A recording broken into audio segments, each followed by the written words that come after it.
Halo Sobastik, kembali lagi di Podcast Statistika. Karena kita sudah memasuki suasana yang baru juga, sudah memasuki habis masa liburan. Iya. Kita juga ada podcast yang baru juga nih. Kali Iya. ini ada di season keempat. Oke. Yang episode pertama ini yaitu yang temanya itu bagaimana manajemen waktu kuliah dengan organisasi. Nah, sebelum itu kami nih podcast terbaru di sini, izin perkenalkan diri. Aku Ajis dari Public Relation Himasta. Dan aku Arya dari KPSDM. Nah, karena tadi kita udah ngomongin tema baru nih, kita di sini nggak cuma berdua ya. Ya, kita juga ada pembicara yang kece-kece abis, pengalaman Kece abis. juga. Keren banget. Keren banget, gak nyangka man. Nggak nyangka. Mari kita perkenalkan, ada Kak Ote dengan Kak Anya. Anya. Halo Kak. Halo semua. Nah, mungkin Kak Ote dan Kak Anya bisa memperkenalkan diri dulu ke Sobat Stik. Halo Sobat Stay, kenalin aku Anya. Di sini aku adalah mahasiswa Statistika Undip angkatan 2021 dan sekarang kesibukan aku selain kuliah itu jadi kepala divisi di BMFSM dan juga staff di ISEC in Semarang. Oke, halo Sobat Sti, kenalin nama aku Priscilla Carutnagari. Mungkin teman-teman biasanya kenal aku Ote. Karena aku itu mahasiswa juga Statistika angkatan 2021. Kalau ditanya kesibukannya, selain kuliah itu aktif di organisasi yang sama-sama Anya juga di ISEC. Role-nya itu jadi VP, Vice President of Business Development. Keren banget. Oke. Keren banget kan teman-teman pembicara kita kali ini. Wah. Tapi gimana nih kabarnya buat kakak-kakak setelah libur 2 minggu kemarin tuh? Puji Tuhan baik kayaknya. Tuhan Misalnya baik. seneng setelah libur lebaran kita udah mulai kuliah lagi. Gitu. Selama liburan juga kita recharge ya. Recharge-nya gimana tuh Kak? Mungkin bisa diceritain ke teman-teman semua. Kalau liburan kan kayak pulang ke rumah, ketemu teman-teman, yang pasti ketemu keluarga juga, jadi kayak recharge energi lagi karena mungkin suntuk kayak di ngerantau gitu, karena aku anak rantau gitu. Betul. Second date. Maksudnya kalau liburan tuh maksudnya kita benar-benar plong dulu biar siap lagi kuliahnya gitu. Yes. Oke, mungkin kita langsung masuk ke pertanyaan yang pertama kali ya. Yang pertanyaan pertama itu Kak Ote sama Kak Anya ini ikut organisasi apa yang aktif sekarang tuh? Oke, tadi udah di-mention ya teman-teman. Maksudnya aku untuk saat ini aktif di ISEC di Semarang. Kalau dari aku juga sama kayak Ote di ISEC in Semarang dan juga currently aku di BMFSM juga sih. Wah, lihat dari kesibukan kakak berdua ini udah sangat sibuk banget ya, kayak ikut ISEC, ikut BEM juga. Terus Mungkin juga bisa sama tugas kuliah kan. belum lagi tugas kuliah. Bisa diceritain nggak Kak, kesibukan apa sih yang ada di organisasi sama mungkin ditambah di akademik kakak sekalian? Kalau dari aku sendiri, karena aku di ISEC in Semarang ini staff, jadi aku masih lebih banyak belajar aja sih sama mengerjakan apa yang harus dikerjakan gitu. Kalau di BFSM ini kebetulan aku jadi kepala divisi yang diamanai gitu untuk memimpin sebuah kelompok kecil ibaratnya gitu ya. Jadi di situ aku juga banyak belajar untuk memimpin teman-teman yang lain. Dan kalau di kuliah sendiri kan kayaknya di semester kita keberapa ya? Keempat ya? Keempat ini udah lumayan banyak juga tugasnya dan aku ngerasa mata kuliah juga semakin susah gitu. Aku lebih mencoba untuk manajemen waktu aku dengan baik aja sih ya, walaupun susah tapi dicoba aja yang terbaik sih gitu.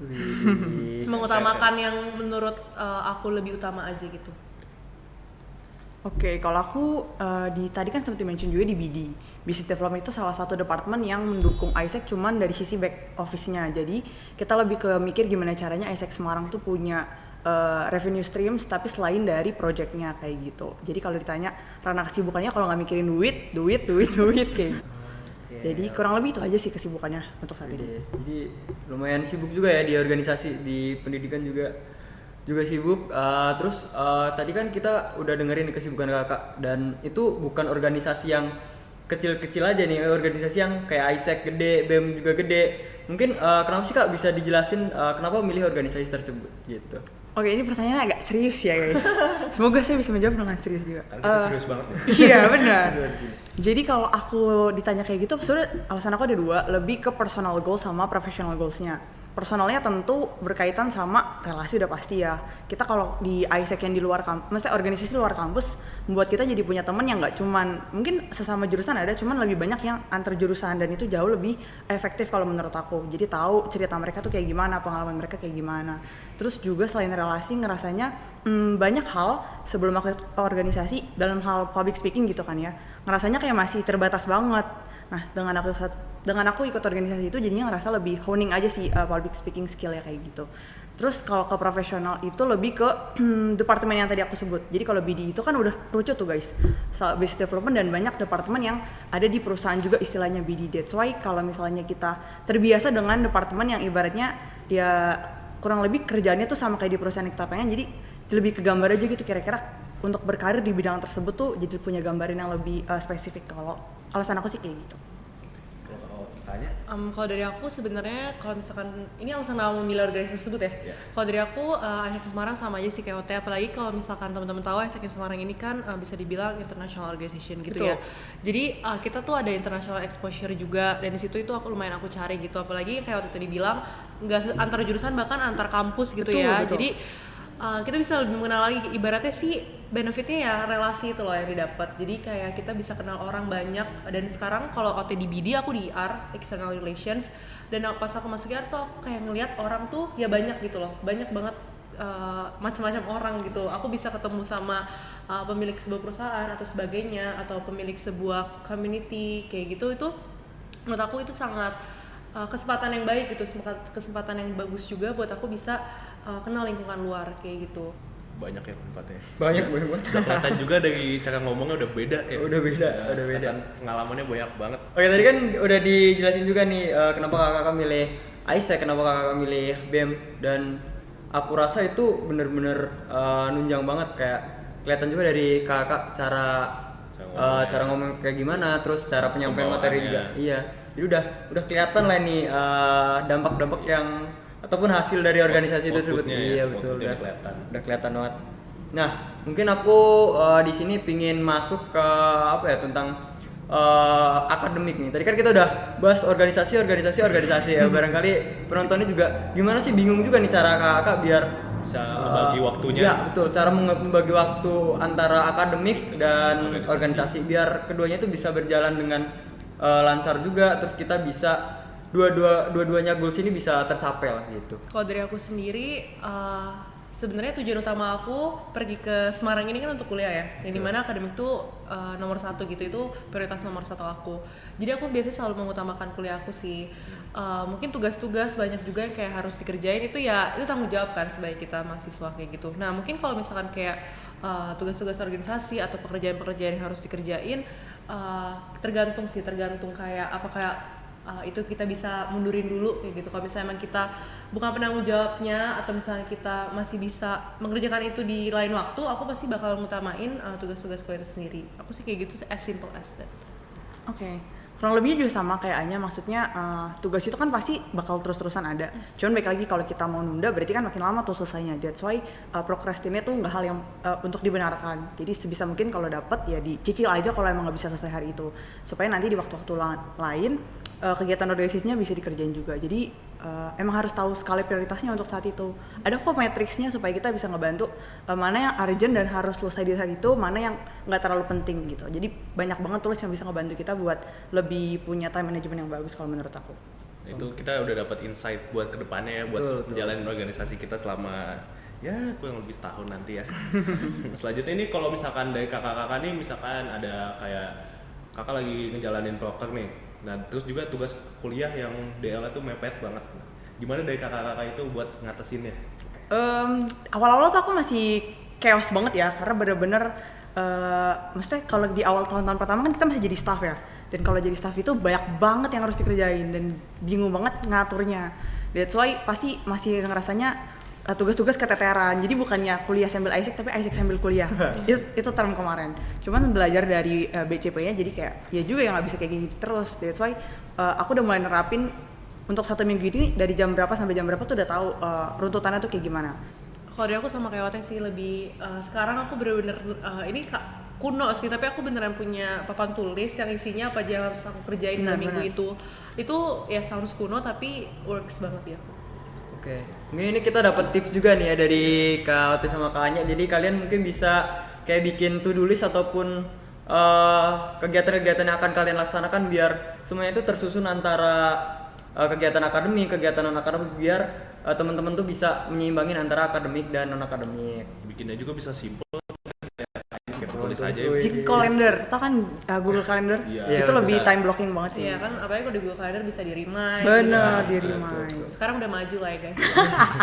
Oke, selanjutnya pasti kan kalau organisasi ini pernah burn out kan, kepikiran buat keluar gitu. Gimana deh kakak-kakak ini buat ngatasinnya dan pengen lanjutin lagi tuh? Oke. Kalau dari aku ya, it's just a phase gitu. Phase gitu. Jadi kalian harus tahu kalau itu pasti bakal berlalu. Kalian waktu itu masuk ke situ itu pasti kalian punya excitement yang sangat tinggi. Kalian senang banget mau masuk situ dan setelah keterima, tahu workload-nya, mungkin kalian burn out, itu pasti terjadi banget. Tapi itu kayak cuman it's a phase doang gitu loh. Itu bakal berlalu. Ya maksud kalau aku burn out ya udah aku tinggalin aja dulu. Yang penting tanggung jawab aku udah selesai. Kalau emang belum selesai ya aku tinggalin, tapi aku harus ingat kalau itu adalah responsibility aku untuk menyelesaikan itu. Jadi aku punya tanggung jawab yang besar. Ya tapi kalau burn out tinggalin aja dulu, nggak apa-apa gitu. Ketemu sama ngobrol sama keluarga, main sama teman atau keluar, ya kerjain apa yang kalian suka gitu loh. Menurut aku itu best way sih buat overcome burnout. Sama second date. Jadi kayak menurut aku kalau misalnya kita burn out atau ngerasa pengen keluar, remember your why. Jadi kenapa kau pengen masuk di situ? Ingat perjalanan-perjalanan sebelumnya, apa yang udah kamu dapet. Apa kamu kayak rela meninggalkan itu cuma buat burn out, kan kayaknya nggak make sense gitu kan.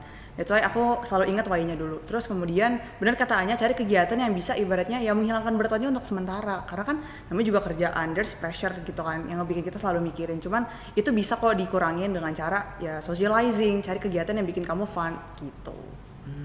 Oke, seru juga ini ya tadi kita bahas burnout. Apakah Aziz sudah mulai burnout juga nih? Sepertinya ya. Sepertinya ya. Dengan tekanan yang ini, semoga tadi tipsnya membantu saya nggak burn out. Karena ingat aja kayak kalian tuh mau masuk sini tuh penuh perjuangan gitu Betul, loh. betul, Masa betul. kalian mau menyia-nyiakan perjuangan kalian yang luar biasa itu? Oke. Tadi juga udah dapet tips lagi nih kalau misalkan kita burnout coba sih jalan-jalan kayak ataupun keluar ataupun Bucin, ya main lah ya sama Bucin, teman Jis, atau bucin tuh bucin. Bucin. Pergi sama yang bisa. bucin ya silakan bucin bisa. Tapi kalau bucinnya jauh kan susah. Iya. Aduh pengalaman pribadi gimana sih? Makan hati doang bener. Oke, kita bahas next topik ya. Untuk yang terakhir nih, pertanyaan terakhir ya. Sayang kita udah di ujung nih. Aduh. Ya sedih Padahal banget. masih Ping-ping, banyak. iya. Kalau bisa 100 jam ini. Mas. Waduh. Di belakang aja di belakang. Belakang aja, oke. Nih, apa yang mau kakak-kakak sampaikan ke teman-teman yang join organisasi sama akademik biar bisa tetap waras dan balance di keduanya gitu?